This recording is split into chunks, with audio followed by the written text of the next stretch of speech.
Okay? So, Richard, we will begin with you. Would you like to use one of these balls? Or would you like to make your own questions, or one of the questions that you wrote?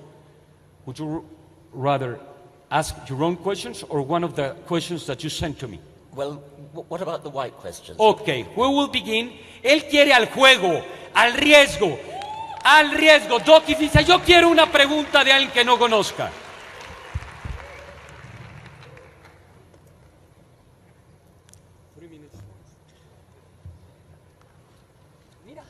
La pregunta es nada más y nada menos. This question is from Alan de Botton.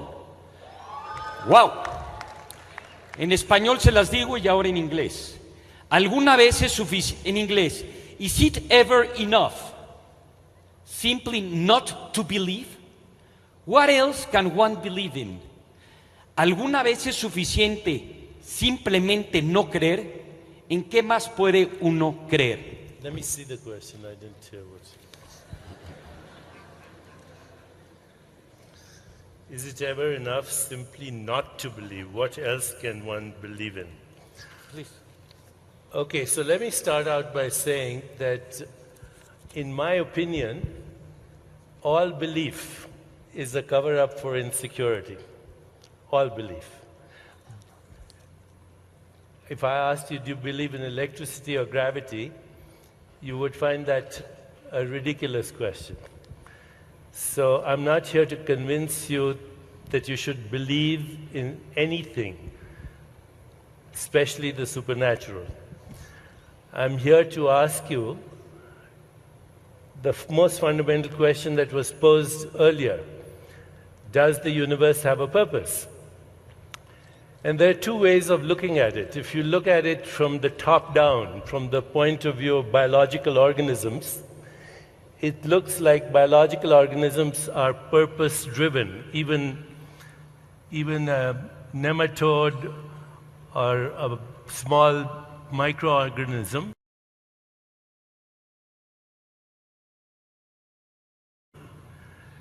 has some kind of sentience. It senses the environment, it processes it, it gets away from predators, it looks for food. So, to me, biological organisms are purpose-driven, there's no question. In the human nervous system, that takes on questions like, do I have a soul? Does God exist? What is the meaning of life? Why is there a universe? Why is there awareness? Is there truth, goodness, beauty, harmony? Is evolution merely random mutations and natural selection? Or could there be other factors? Could it be guided by awareness and behavior? These questions occur to human beings. But I would say all organisms are purpose-driven. Now, when you look at this from the bottom up, from the point of view of individual particles coming out of the so-called quantum vacuum, there seems to be no purpose. It seems to be totally random for the individual particles that emerge from the infinite void, you might say, purposely, without purpose. But when you look at the sum total of their activity, you have a universe. You have constants that fine-tune the universe to be what it is. You have precise laws of nature which make sense to a rational human being. So I think even from the bottom up, I'm compelled to say that there's an organizing intelligence, there's a deeper consciousness that throws out this universe at the speed of light. Sorry, from nothing. Dr. Chopra. Time is over. Thank you very much. Un aplauso, por favor. So now, there is no question but that... You have 90 seconds, please. There is no 90 segundos en el reloj. There is no question, of course, but that individual organisms, nematode worms, birds, kangaroos, anything you like, behaves as if they have a purpose. You described apparent sentience on the part of worms. They react to stimuli, they approach things. Individual organisms, animals, plants, bacteria, all behave as if they have a purpose. That's precisely the problem that Darwin solved. Why do living things look as though they've got a purpose? Darwin showed showed the answer to that problem was evolution by natural selection. But that's a very, very different matter from saying that the universe has a purpose. This is a complete confusion of scale. Individual organisms have a purpose for reasons we understand very well, Darwinian reasons, but that is 100 miles, 1,000,000 miles from saying that something like the universe has a purpose. Purpose came into the universe late. It came into the universe late after the Darwinian process had got going, had produced nervous systems, had produced brains. Brains are things that have purposes. Brains have purposes. Brains, in the case of human brains, make machines which also have purposes. But that's the correct understanding of purpose. To push purpose back to the universe itself is to make a complete confusion. You have, Deepak, 60 seconds. I think the confusion is because Dr. Dawkins looks at biological organisms as separate from the universe and not as activities of the universe. You and I right now are an activity of the universe. And as an activity of the universe, we are expressing purpose. But Dr. Dawkins did not address why the universe is fine-tuned so that we can have this conversation. Why are the laws so rational? What is the origin of these laws? To bypass that, we would have to propose 10 to the power of 500 universes that randomly arise from nothing.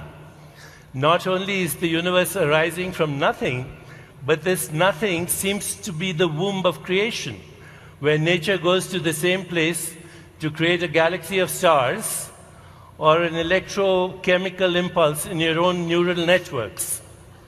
Thank you very much.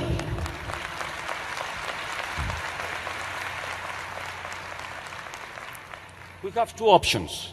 One is, now we take another ball and now you make him a question, or we give each of you 1 more minute to keep talking in depth about this important concern. Would you rather that? Yeah. Por favor, pongan otra vez. You will have 3 minutes and you 3 minutes, okay? Por favor, 3 minutos, please. The issue of the fine-tuning of the universe, of course, is a completely different one, and it's a very interesting one which we can talk about. However, that was not what you were originally talking about. You were originally talking about the apparent purposefulness of living organisms, which is striking. I mean, it's a very, very important aspect of living things. That's why we needed Darwin to explain it. Darwin did explain it. Darwin explained how, starting with no purpose at all, nothing that you could call purpose, the laws of physics, working through this remarkable process called evolution by natural selection, gave rise to cells, to nerve cells, to nervous systems, to brains, to the illusion of purpose. Well, indeed, the very genuine purpose, because in living things, purpose is a very genuine phenomenon. We understand how it happened because of evolution. Now, to go back to the universe is another matter entirely. And now you've changed the subject and talked about the alleged fine-tuning of the universe, which is a very important and interesting question, one that is the province of physics. You and I are both biologists, not physicists, but we can have a go at talking about it. Some physicists have alleged that the fundamental constants of the universe are very fine-tuned, such that if any of them were any different, the universe would not come into being the way that it is, and we wouldn't have stars, we wouldn't have galaxies, we wouldn't have chemistry, we wouldn't have life, and we wouldn't have us. Some physicists dispute the alleged fine-tuning. Other physicists say that we don't yet understand enough about physics in order to know where those fundamental constants come from. Yet other physicists still talk about a multiverse in which there's a very large number of universes, and most of those universes do not have the physical constants tuned in order to give rise to us, but a tiny minority do, and by the anthropic principle, we clearly have to be in one of those universes that does have those properties. 3 minutes is an absurdly short time in which to talk about this, and it wasn't the original question, but perhaps we can come back to it on with a later discussion. Muchas gracias. Dr. Chopra, he just want to use 2 minutes. You have 3 minutes like he had it. Okay. Whatever you want. So Dr. Dawkins, you and I are both have biological backgrounds, and we have both dabbled a little bit in quantum physics. I have to say that my current book is co-authored by a chaired professor in genetics and neuroscience at Harvard. I am writing and have papers accepted in professional journals on quantum biology and neuroscience, and I can give you the citations later. But there's a school of scientists who believe that if you look across the universe, it shows the following properties: sentience at all levels. By sentience, I mean the ability to sense information, process it, and come up with an intelligent response. Complementarity at all levels, which means that the universe is empirical, but most of it is actually non-empirical, non-observable. It is wave-like. When you don't know where these waves are, they'd have no units of mass and energy, and it is particle-like, which have units of mass and energy. So it gets weird at this level. But it also seems to be self-organizing, it seems to be self-regulating, it seems to be self-evolving. It's an evolution. Of course, I'm not arguing with you that Darwin is right or wrong. I think Darwin made the most major contribution that we can have to our understanding of the evolution of species. But that's not the question. The question is, does evolution itself have a purpose? And I think, yes, evolution has a purpose. It's evolution itself. Evolution is guided by awareness, by consciousness, and the purpose of evolution is maximum diversity, because that's what we see in the universe. And what we experience as perceptual phenomena are not fundamental reality at all, because every say that awareness is a singularity, perceptual experiences are many, and the evolution of species is actually the evolution of consciousness to express itself as multiple observers, multiple modes of observation, and multiple objects of observation. We are the eyes of the universe looking at itself. This brain is the observation deck for the universe to experience itself. That's the purpose.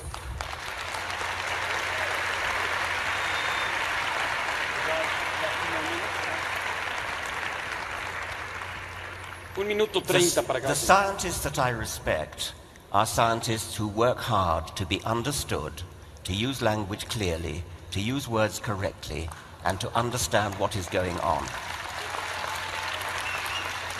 We have been subjected to a kind of word salad of scientific jargon used out of context with inappropriately, apparently uncomprehendingly. There is a deep confusion going on here between the properties of things within the universe and the properties of the universe itself. It is one thing to say that the universe contains objects that have sentience and the various other properties that you mentioned. Of course it contains objects that have sentience. We are among those objects. So are dogs. So are chimpanzees. The universe contains sentience. The universe is not sentient. This is the one thing, Deepak, you seem not to understand. You're constantly confusing explanations at the level of what goes on inside the universe with the universe itself. It's not enough to say the universe contains sentience, contains purpose, etc., and say, therefore, the universe is sentient, the universe is purposeful. Evolution, you say, has a purpose, diversity, because what we see is diversity. Of course what we see is diversity. That's the consequence of evolution. But you mistake when you think that evolution is driven towards it. Time is over. How Un much aplauso. time do I have to respond? How Sure. much time? So, 1:30 minutes and we, How much? please, 1:30. It's your turn. So, Dr. Dawkins, I would like to remind you that ad hominem is a logical fallacy, and that's Science 101. You should know that. Ad hominem means talking about a This is person my as an turn to individual. speak, sir. Okay? You accuse me of jargon. You accuse me of misusing language. How many people understood what I was saying? You're lying. Okay? Now, I just came back from a conference on science and non-duality where there were over 300 scientists, biologists, neuroscientists, etc., who totally get this language. So just because it sounds like jargon to you doesn't mean it's jargon. You know, when a doctor speaks to a patient, the patient thinks the doctor is speaking jargon. When a mathematician speaks to people who are not mathematicians, this is an evolving science, sir. We do not know the answers to the two most fundamental questions of existence.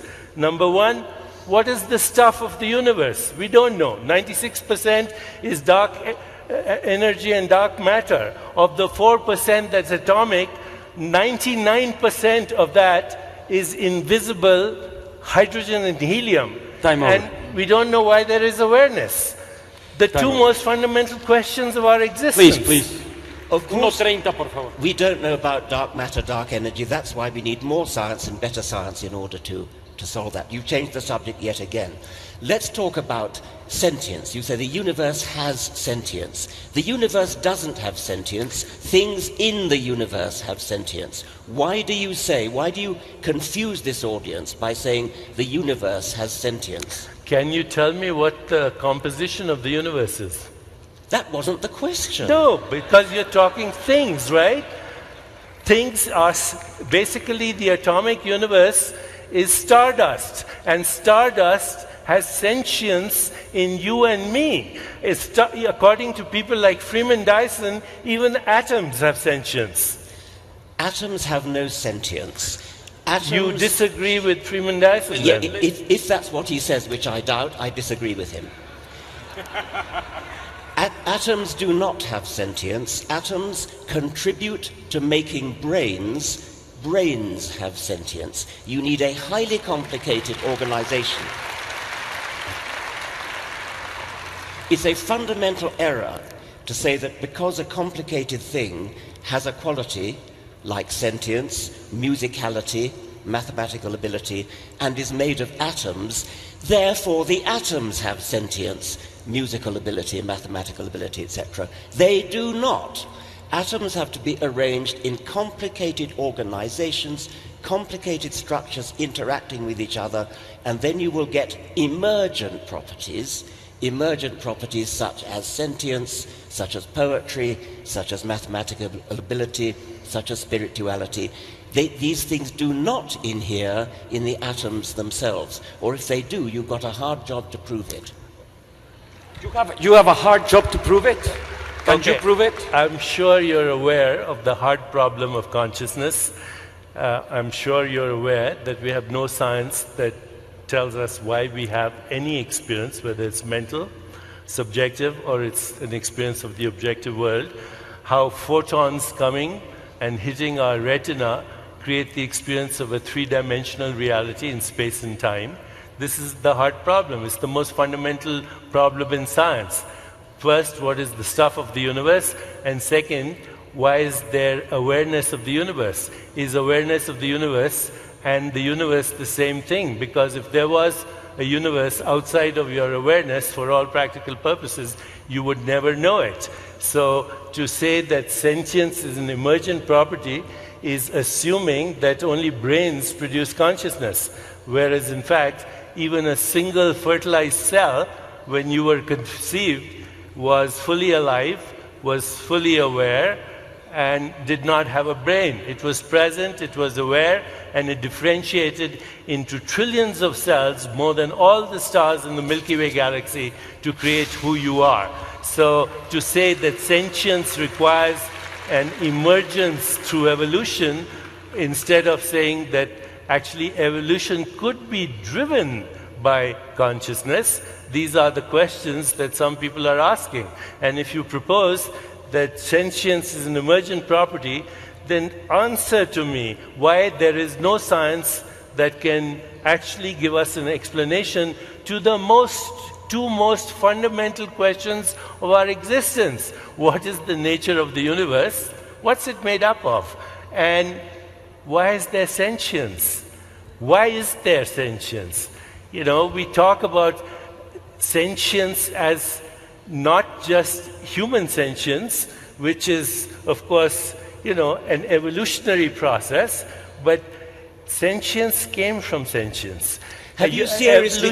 Evolution does not explain the origin of life. It only explains the transformation of species. Yes, you changed the subject again. You will have 1 minute and 1 minute, and we will finish with this topic of the universe. And have you seriously just said that a single cell has consciousness? A single cell has awareness. What do you mean by that? That it has the ability to respond to its environment. Of course it has the ability to respond to its environment. That is not consciousness. So you said a while ago, atoms get together to create complexity. How do they get together? By processes which are well understood by a biologists. Process which is random or intelligent? Not intelligence. Okay. By the processes of embryology put together by the processes of evolution. You cannot seriously sit there and say that the hard problem of consciousness, and it is a very hard problem, is solved by saying that a single cell has consciousness.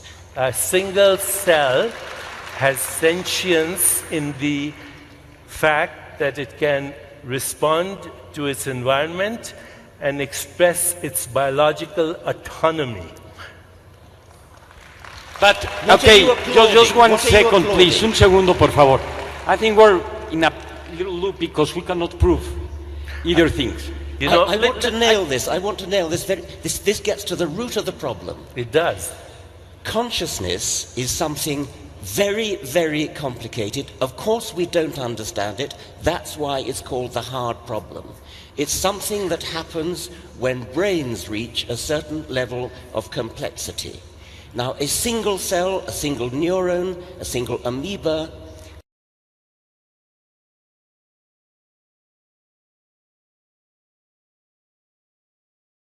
a single cell, a thermostat even, has sentience in your sense. But that is nothing to do with... Has the ability to take in information, process information, and respond with autonomy. That is sentience. That's trivial. That's utterly trivial. You're confusing perception with awareness. Perception is not fundamental reality. If there was an insect with 100 eyes looking at me, it wouldn't experience the same me as you are. So perception is a species-specific and culture-specific experience in consciousness. It has nothing to do with fundamental reality, the awareness that differentiates into what we call, in us anyway, cognition, perception, imagination, insight, intuition, creativity, choice, freedom, the desire for meaning, purpose. All of that are expressions of awareness as consciousness and influence everything that we experience in life. You think a single cell has that? And you think a single cell has a rudimentary form of awareness. Do you think an atom has that? Sorry? Do you think an atom has that? According to Freeman Dyson, yes. Freeman Dyson says an atom has awareness. Yes, sir. Check it out. Señoras y señores, un aplauso para los dos. ¡Qué extraordinario! Also, Deepak, 1 second, please. At the end, the problem is that we cannot prove it very well, and we will talk about it but just 1 second. Changing a little bit about the topic, the second box of our dialogue has to do with science. I have been very surprised that you, for example, you mentioned, well, both of us, we share the same background in biology, in medicine, in science. The question is, how come that you share the same scientific background and you differ so much? My question is, are there two types of science, or he went to a school that it was not really a very good school, or you went to the wrong school, or what's going on here? Or there is a physics quantum, or you went to the wrong school, or what's going on here? Or there is a physics quantics for you and for... Please explain me, how could you share this background? Would you like to go first, or you want me to go first? 3 minutos, por favor. My attitude to science is that we are fundamentally trying to understand how things work. Science is very difficult. It's very difficult to understand how things work.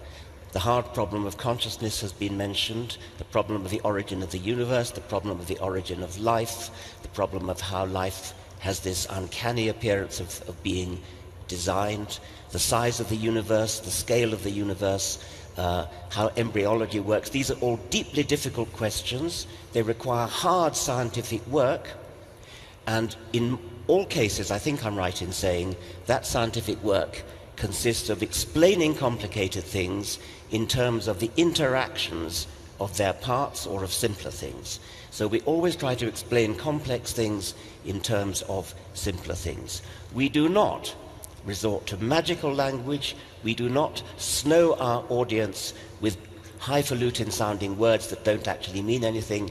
We use words that actually have meaning. We use expressions that can be tested. We work hard at understanding the universe in terms of its component parts. We don't invent superarching entities which have no explanation in themselves. We don't invoke ideas like the universe has consciousness, the universe has awareness, atoms have awareness. If we have a difficult problem like awareness, we explain it in terms of the interactions between small parts working together in ways that scientists understand. If Freeman Dyson ever said atoms are aware, then he's wrong. I don't think he said it. I think he should sue you. Wow. 3 minutos. 3 minutes. Ad hominem is a logical fallacy, science 101. I'm not going to resort to the tactics that you use, sir. Freeman Dyson said it, and so did Schrödinger say that consciousness is in the universe. Max Planck said that mind is the matrix of matter. I could go on and on about the pioneers of the early physics, the quantum physics, who were compelled to include consciousness as a fundamental aspect of reality. Consciousness is the white elephant in the room. You require consciousness to come up with a theory. You require consciousness to design an experiment. You require consciousness to make an observation. Science is the offspring of consciousness. It is the product of consciousness. So that's the first thing I want to say. The second thing I want to say here is very clearly that there's no argument about the fact that evolutionary biology explains everything about the species going from one species to another. But if you want to understand science in its totality, you have to bring consciousness into the equation, because as we currently practice science, it's based on what we call a subject-object split. There's an observer involved in every observation. Science doesn't ask who the observer is, who's the observing self, where is the observing self. But in the absence of the observing self, there wouldn't be any observation and there wouldn't be any science. The observing self cannot be glimpsed by science and scientific methodology because it happens to be the observer. The observer cannot be observed.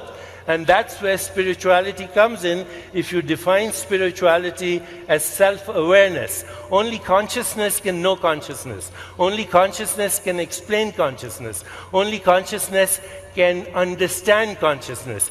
Any scientific understanding of consciousness through looking at the brain is at best inferential. You're looking at correlations of experiences in consciousness through objective means. So I think science is incomplete as a way of understanding fundamental reality. It's based on a fragmented view of reality. Subject-object split. Nature is one. The universe includes observers, modes of observation, and objects that are observed. So science, because it's fragmented, like religion, which has been fragmented, is capable of creating diabolical technologies. Everything that is wrong today in the world, today in the world, from global warming to biological warfare to mechanized death to eco-destruction to the extinction of species, is because science has evolved without the evolution of spirituality. Thank you. Science, spirituality, okay. Science now, okay. Well, I will have a few questions from.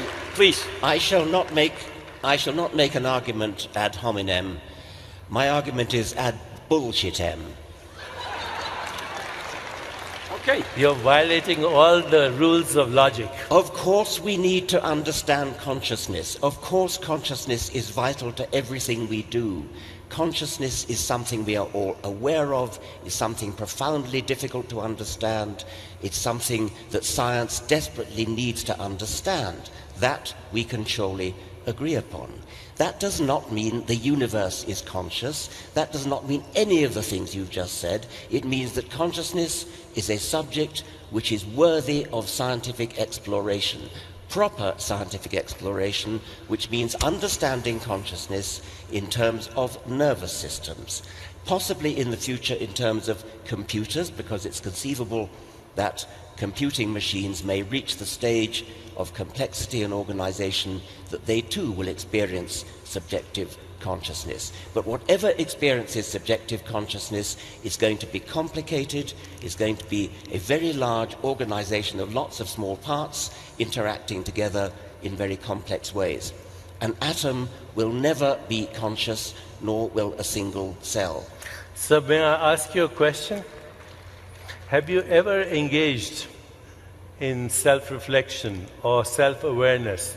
Have you ever experienced transcendence? Have you ever questioned if perceptual reality is different from fundamental reality? Have you ever questioned the idea that science does not examine reality but creates models of reality?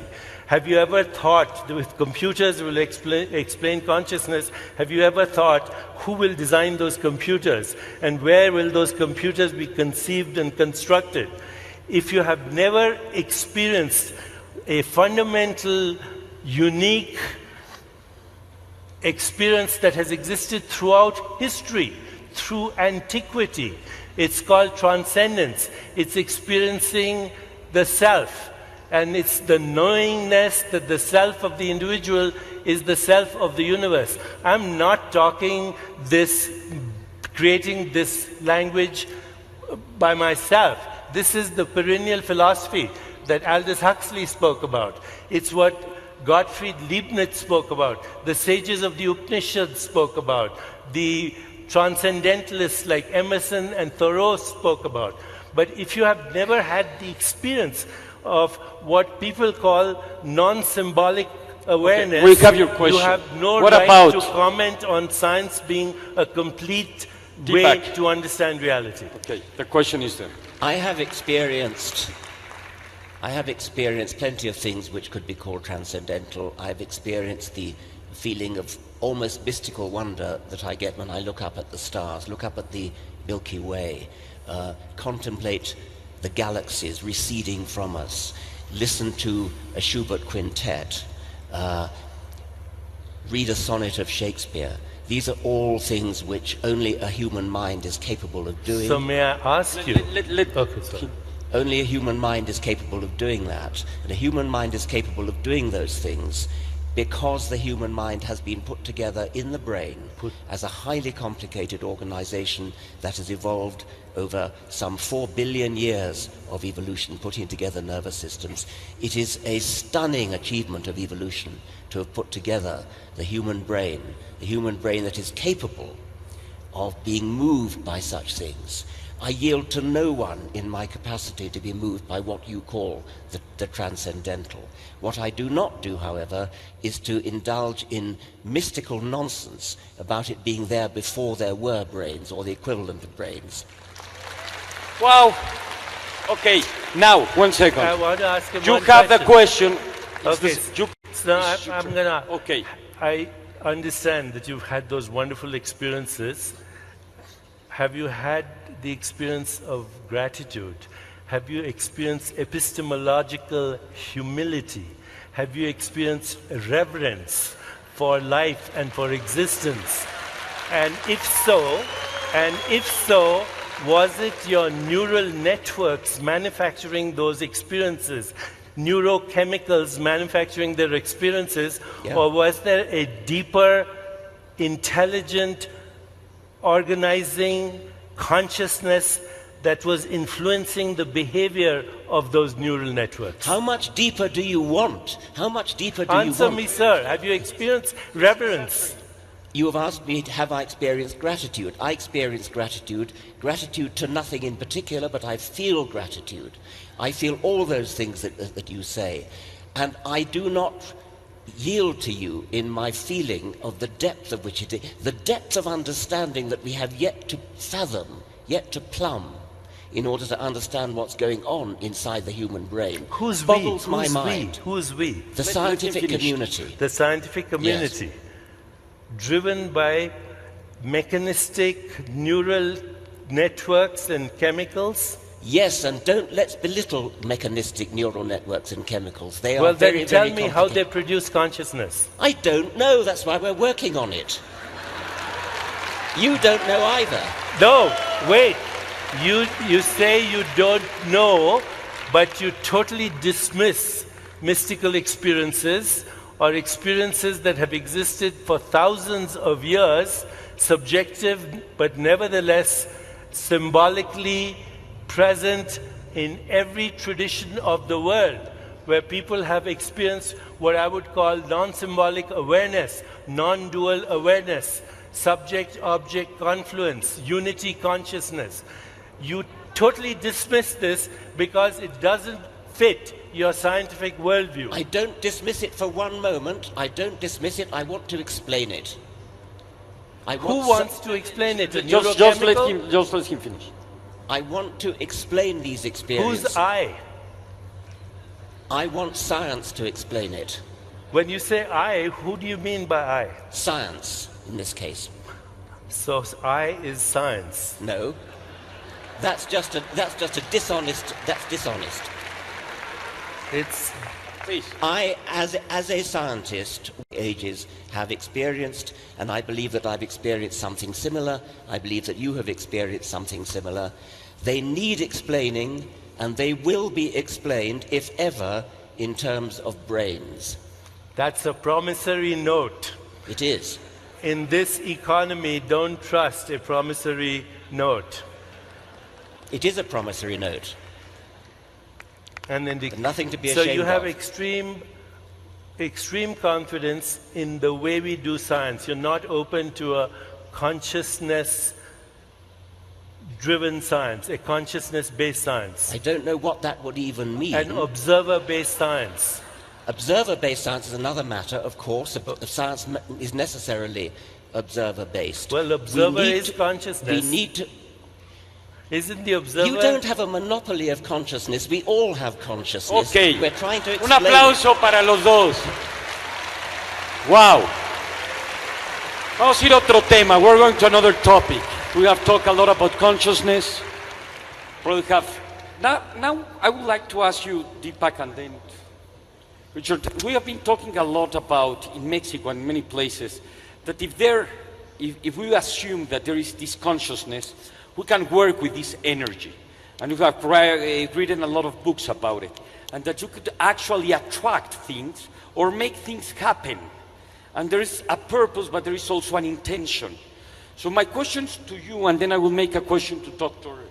Doukens, is if you can really make this change and this energy to have a direction, how come you cannot change his direction and you cannot change the direction of a lot of people from here? What is the problem with this energy that you are not attracting to make things happen the way you understand the world, because there is a way to do it?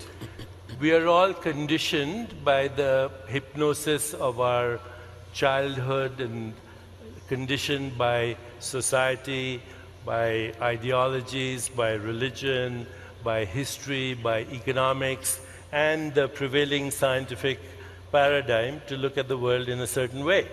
And you asked the question, intention. I would ask, what's the origin of intention? Okay? Do you believe in free will, sir? I think free will is a very persuasive illusion. I'm very pleased to have that illusion. I behave and feel as if I have free will. Well, then we might as well stop the debate. None of us has free will or the ability to make a choice right now. I do believe that your intentions trigger behavior, trigger neural networks to act in a certain way, activate genes that are activated as a result of your emotional experiences. So I believe that intention triggers neural networks and then reinforces them. If you reinforce the intention, what we call habit, to create what is called long-term potentiation, and that then your behavior influences the activity of your genes to reinforce that behavior. So the fact is that you won't change anybody's mind here after the debate. In fact, those people who agree with Dr. Doukens will go back stronger in their belief. Okay, and those people who agree with me will go back stronger. We're not going to change your minds because we're all bamboozled by our conditioning to begin with. Well, that can we prove it. That can we prove it. We will see. Dr. Doukens, how could you explain that so many people follow his ideas? I know that it's very frustrated for you. I can feel it. The way that our brain works and how difficult it is. The question that I make you, how do you explain the brain of most of the people, not everybody, probably not even most, but how many millions of people follows and believe what you think it's really bullshit? I don't know. I mean, Un aplauso para los dos, gran evento, señoras y señores. ¿Cómo vamos de tiempo? By the way, we have 5 minutes, so please, I would love to have more time, but we have another debate. Okay, we will have 10 minutes. So, okay, we will have the whole year here. No, yes. Okay. By the way, please. Bullshit recycles as life. I didn't hear that. What is it? Bullshit recycles. In India we call it cow shit. That's where we call the cows. Vamos holy. a tener 10 minutos, tenemos otro debate. Les quiero preguntar, por favor, vamos a probar la hipótesis, que es además de un biólogo, que acaba de decir Deepak. Who will prove his hypothesis? Who have changed? ¿Quién ha cambiado? Pero sean honestos, no por darle lugar a uno o al otro. ¿Quién antes del debate pensaba como Deepak o como Richard, pero después de esto cambió de opinión? Griten, yo cambié, yo. Well, there are few people. Okay. You have to ask him just one question, and we will talk 5 minutes in each of those topics, and the debate will be over, okay? So he asked the question. It's your turn, please. Or would you rather that we have another? You have a question from your own, please. Have something.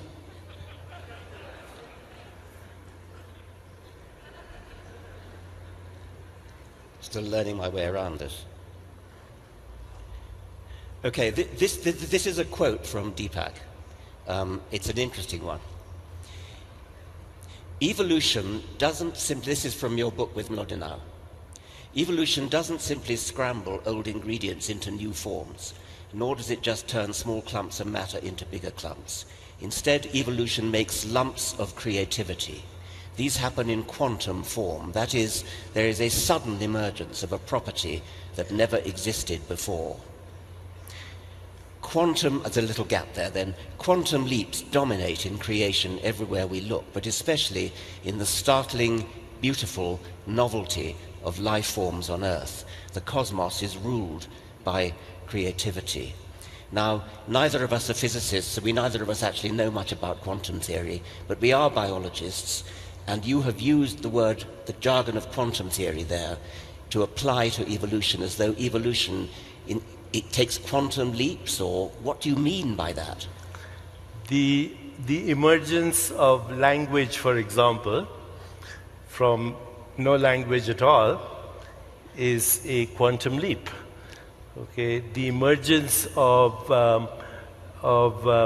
organisms, the transition of organisms where you do not actually see continuity, is a quantum leap. Quantum leaps are happening in consciousness and biology all the time. Right now I'm wearing biosensors, by the way, and these are measuring things like blood pressure, skin resistance, all kinds of things. This information can be transmitted to an iPhone and goes to a computer and scripts where we are doing digital monitoring of consciousness, how it affects biology. Wait a minute. So if I said, I know his blood pressure is rising right now just by me saying these things. So this is right there, proof of the mind-body connection. If somebody says, I love you, and it means something to you, your brain makes dopamine, serotonin, oxytocin, opiates. If the same person says, another person says, I love you, or the same person, and you're thinking of divorcing them, then you don't make dopamine, you make adrenaline and cortisol, and it happens instantly. There's a quantum shift in your biology just in the way you processed meaning. And there's no physical mechanism that explains how we process meaning in our lives. Only consciousness can process meaning. So when you say quantum leaps in evolution, one of the big problems in evolution right now, you will admit, is the missing gaps in the fossil record. Now, when I say that, evolutionary biologists will either snigger or raise their blood pressure, which he's doing right now. So, because they are so sure that evolution has only those two mechanisms, natural selection and random evolution. The current issue of the New Scientist has a feature article called Do Organisms Guide Their Own Evolution? And it talks about how phenotypes might drive the genetic expression, how use-dependent activation of genes will reinforce even the propagation of those genes through natural selection. The reporter who wrote the article, he called Dr. Dawkins, by the way, who was extremely dismissive of him. Do you remember him calling you? Time is over. Otros 3 minutos. You have 3 minutes, Dr. Dawkins. This really epitomizes the problem we're up against. You have used the word quantum leap in two totally different ways, and you've confused everybody, not everybody, I'm happy to say. A quantum leap. You have used the phrase quantum leap to apply to the origin of language and the origin of life and jumps in the fossil record. Now, this is a purely metaphorical usage of the term quantum leap. All you're using it for is a change that's occurred in the world for which we have as yet no explanation. A change. May I finish, please?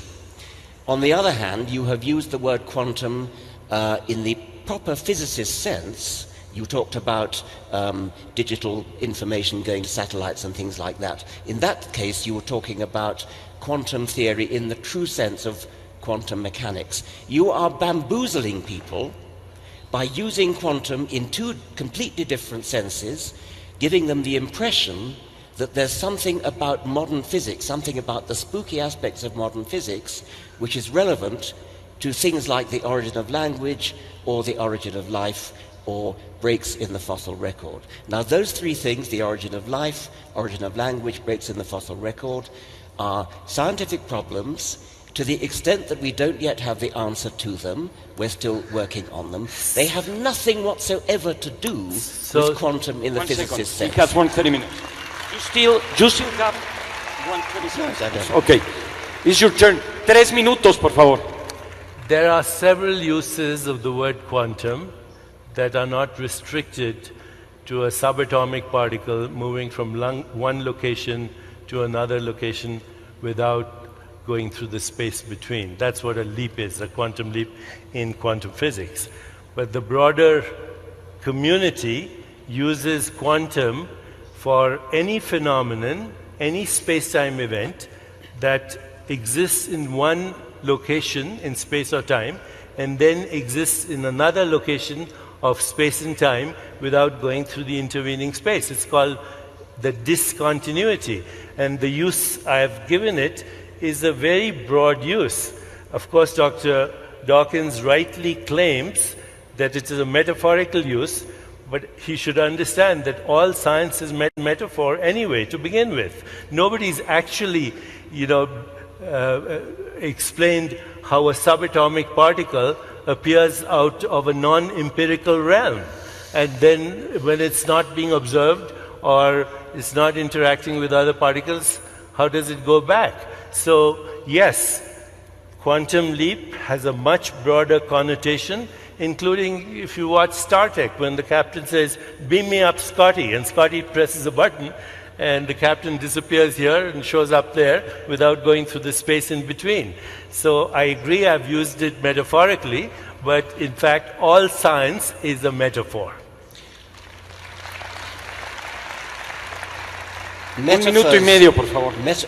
Metaphors are extremely valuable. I use them myself all the time, but a good metaphor is one that clarifies and doesn't obscure. For you, sir, it confuses you. Please, it's not Deepak. confusing a lot of people out there. Please. Perhaps you should catch up.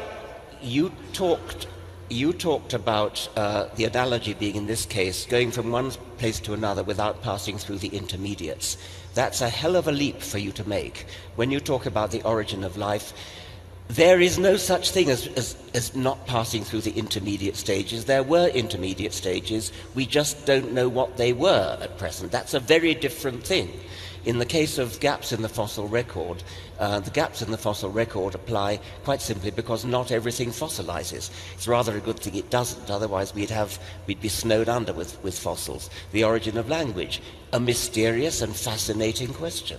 We don't know what the intermediate stages were, but we're absolutely sure there were intermediate stages. There were intermediate stages in all three cases. Now, it is true that in everyday language, in the English language, we do use the phrase quantum leap to mean something rather vague, but we don't bamboozle audiences by deliberately confusing that with a modern physics explanation which everybody, including you and me, finds hard to understand. Incidentally, because I was coming here and because I've been heavily criticized by the mainstream scientific community for my book Quantum Healing, including by Dr. Dawkins, I just, out of curiosity this morning, went to Google to look at the reviews of Quantum Healing when it first appeared in 1988. And there's a really good review, guys, in the New England Journal of Medicine of that book. Okay? So, again, Dr. Dawkins would like to check it out, just like he wants to check out Freeman Dyson, because it doesn't appear with his worldview. I have just had a paper accepted in a journal called Neuroquantology with 2 quantum physicists, including a chaired professor in a university in California. It's going to appear in December 25. I have written papers on quantum consciousness in the Journal of Cosmology, a special edition that was edited by Sir Roger Penrose. So, I am not that loose with my language. I know when I use metaphor, and I know when I use it accurately as well. Thank you very much, Richard. Thank you very much. Let me just share very few things with you. We're almost running out of time. Time it's pretty doesn't interesting exist. that in in the side of science, we still have a lot of questions, and we know that we have to have a curious mind, think about it, but we don't have all the answers, and this is the scientific mind. In the other hand, as we can see with the spirituality, probably in this side of the spectrum, he or somebody or many people have found or discovered many answers that scientists are still looking for. And probably the reference that Deepak put to support his work are the same that will support him or vice versa. And at the end will be a loop. And we have been talking around all this time into two big questions: the purpose of the universe, the awareness of the consciousness, the methodology that science uses, the methodology that spiritual people uses, and also we have talked about two kinds of sciences in a way. We share the same background, but we differ in all the results and the outcomes. The only question that we didn't answer, and we just have 2 minutes or 3, but I think it's also a very important topic for this day, it has to do with religion. And this will be the last opportunity to say something because it was part of the agreement. The big question was, is religion good or bad for humanity? And I know it's a very big question for 3 minutes to answer, but I don't want to leave this auditorium without having the chance to listen to your opinion. So we will begin with you. 3 minutes. Is religion good or bad? It's neither and it's both. Religion, like any institution, has succumbed to cronyism, power-mongering, influence peddling, corruption, bureaucracy, and all the things that happen with organizing any activity. Is it good? Well, people have had religious experiences throughout the ages, which include transcendence, epistemological humility, reverence, gratitude, the feeling and emergence of Platonic qualities like truth, goodness, beauty, harmony, understanding that there is evolution in the universe. These are, I think, religious experiences, and they have been there throughout history. There is also, through religious experience, a shift in identity from personal identity to a broader identity that allows those people who have that experience to overcome their fear of death, to lose their fear of death. And there is, again, what I said, this deep humility and gratitude and reverence for the mystery of our existence. That's the religious experience. Now, of course, it can be corrupted, and people go to war and kill each other and do all kinds of abysmal things in the name of God and the name of religion. But that doesn't mean that the religious experience itself is invalid. Does science have good or bad aspects to it? A fragmented science, in the absence of evolutionary changes in our spirit or consciousness, creates the technologies I mentioned. Mechanized death, global warming, climate change, extinction of species, risking our own extinction. So I believe that we do need a broader science that accommodates spirituality, the spiritual experience, so we use what we know from science wisely, so that we can make the best use of scientific technologies. But I do say that science will never give us the answer into the meaning of our existence, into why there's a universe, why there is consciousness.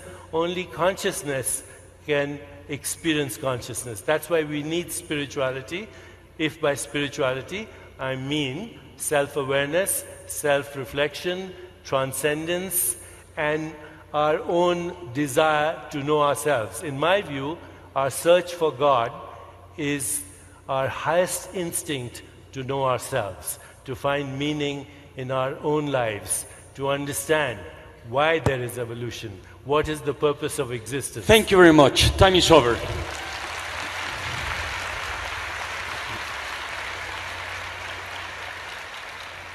The question is not whether individual people who happen to be religious or who happen not to be religious are good or bad. The question is whether religion itself is.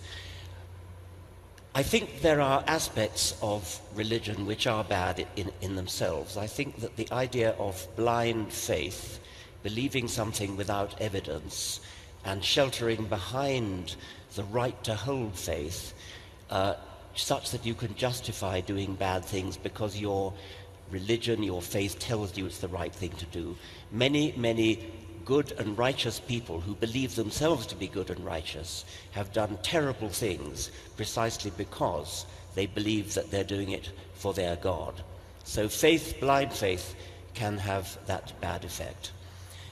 For myself as a scientist, I'm accustomed to saying that the thing that I really object to about religion is that it teaches us to be satisfied with not understanding, teaches us to be satisfied with pseudo-explanations which are really not explanations at all, things that sound good.